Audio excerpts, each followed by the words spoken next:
মানুষটা আল্লাহ রাব্বুল আলামিনের নিয়ামত পেয়ে নিয়ামতের শুকরিয়া আদায় করেছে, আর যদি সে পালন না করে তাহলে সে আর মানুষ থাকে না, তখন সে অন্যান্য প্রাণীর চেয়ে নিকৃষ্ট হয়ে যায়। যেমন আল্লাহ রাব্বুল আলামিন বললেন, ওয়ালাকাদ যারা'না লিজাহান্নামা কাসীরাম মিনাল জিন্নি ওয়াল ইনস লাহুম কুলুবুন লা ইয়াফকাহুনা বিহা ওয়া লাহুম আ'য়ুনুন লা ইউবসিরুনা বিহা ওয়া লাহুম আযানুন লা ইয়াসমাউনা বিহা উলাইকা কাল আনআম। আল্লাহ রাব্বুল আলামিন দুনিয়ার বান্দাকে ডাকতে বললেন, গোলাম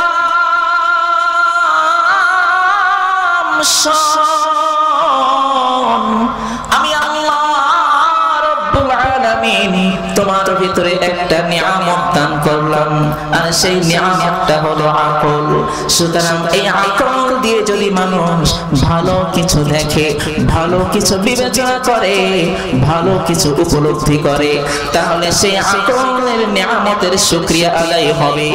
আর যদি এই আকল দ্বারা আল্লাহ রাব্বুল আলামিন যেই দ্বীন আমাদের মাঝে দিয়েছেন, এই দ্বীন নিয়ে যদি সে গবেষণা না করে, এই দ্বীন নিয়ে যদি চিন্তা ফিকির না করে, তাহলে সে তার আকলকে যেহেতু আল্লাহ রাব্বুল আলামিনের দেওয়া নিয়ম অনুযায়ী পরিচালনা করলো না, যার কারণে সে নিয়ামতের শুকরিয়া আদায় করলো না।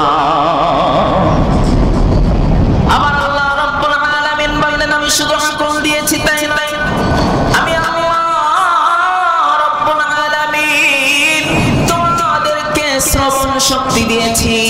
এই শ্রবণ শক্তি এটা কত বড় নিয়ামত, যারা শুনতে পারে না তাদের কাছে জিজ্ঞাসা করো। সুতরাং যাদেরকে আমি আল্লাহ রাব্বুল আলামিন শ্রবণ শক্তি দিয়েছি, এই শ্রবণ শক্তি দিয়ে যদি সে ভালো কিছু না শোনে, যদি সে খারাপ দিকে অগ্রসর হয়, তাহলে সে নিয়ামতের শুকরিয়া আদায় করলো না, যার কারণে আল্লাহ রাব্বুল আলামিন তাকে শাস্তি দিবে। এজন্য আল্লাহ রাব্বুল আলামিন তার হাবিবকে ডাক দিয়ে বললেন, হাবিব আমার, আমি আমার বান্দাদের মধ্য থেকে এমন কিছু বান্দাকে জাহান্নামের ভিতরে দিব, এমন কিছু বান্দাকে আমি আল্লাহ রাব্বুল আলামিন কঠিন শাস্তি দিয়ে গ্রেফতার করব, যাদেরকে আমি আল্লাহ রাব্বুল আলামিন আকল দিয়েছিলাম, আমি আল্লাহ রাব্বুল আলামিন যাদেরকে বুঝ শক্তি দিয়েছিলাম, শ্রবণ শক্তি দিয়েছিলাম, দর্শন শক্তি দিয়েছিলাম, কিন্তু এই শক্তিগুলো সে ভালো কাজে ব্যয় করে নাই, নিয়ামতের শুকরিয়া আদায় করে নাই। এই নিয়ামতের শুকরিয়া আদায় না করার কারণে আমি আল্লাহ রাব্বুল আলামিন তাকে কঠিন শাস্তির সম্মুখীন করব। তাহলে আল্লাহ রাব্বুল আলামিন আমাদেরকে যে নিয়ামত দিয়েছেন, এই নিয়ামতের শুকরিয়া এক হলো জবান দ্বারা স্বীকার করতে হবে, দুই নাম্বার হলো আল্লাহ রাব্বুল আলামিন আমাদেরকে যে নিয়ামত দিয়েছেন, এই নিয়ামতগুলো কাজকর্মের মাধ্যমে তার শুকরিয়া আদায় করতে হবে। আল্লাহ রাব্বুল আলামিন আমাদেরকে কত বড় নিয়ামত দিয়েছেন। আল্লাহ রাব্বুল আলামিন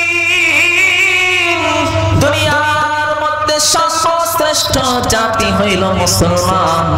এই মুসলমানের উপরে আর কোন জাতি নেই, একমাত্র মকবুল, একমাত্র গ্রহণযোগ্য দিন হলো ইসলাম। সেই ইসলাম আমাদেরকে দান করেছেন। সুতরাং আমরা যদি ইসলাম পাওয়ার পর, মুসলমান হওয়ার পর যদি তার নিয়ামতের শুকরিয়া আদায় না করতে পারি, তাহলে এই মুসলমানিত্বও এক সময় আমার থেকে শেষ হয়ে যাবে। আমরা দাবি করি আমরা মুসলমান, আমাদের বংশ নিয়ে আমরা গর্ব করি, কিন্তু মুসলমান তোমার কাজ কি, আমার কাজ কি? মুসলমানকে আল্লাহ রাব্বুল আলামিন হুকুম করেছেন, বান্দা আদায় করো। আমি আল্লাহ রব্বুল আলামিন তোমার যে শক্তি দিয়েছি এই শক্তিগুলো তুমি দ্বীনের জন্য ব্যবহার করো। আমি আল্লাহ রব্বুল আলামিন তোমার যে মেধা দিয়েছি এই মেধাগুলো তুমি ইসলামের জন্য ব্যয় করো। কিন্তু আমি আপনি যদি এই মেধা এই শক্তিগুলোকে যদি ব্যবহার করতে না পারি তাহলে কিন্তু আল্লাহ রব্বুল আলামিন আমার থেকে এই মুসলমানিত্ব আমার থেকে এই শক্তি এক সময় কেড়ে নিবে। শুধু কেড়ে নিবেন তাই নয়, আল্লাহ রব্বুল আলামিন আর আযাবের কথা বলেছেন। আমার নিয়ামত পেয়ে যারা নিয়ামতের শুকরিয়া আদায় করে না আল্লাহ রব্বুল আলামিন তাদের জন্য যে জাহান্নামের কঠিন আযাব রেখেছেন ওই জাহান্নামের ভিতরে আমার আপনার স্থান হয়ে যাবে।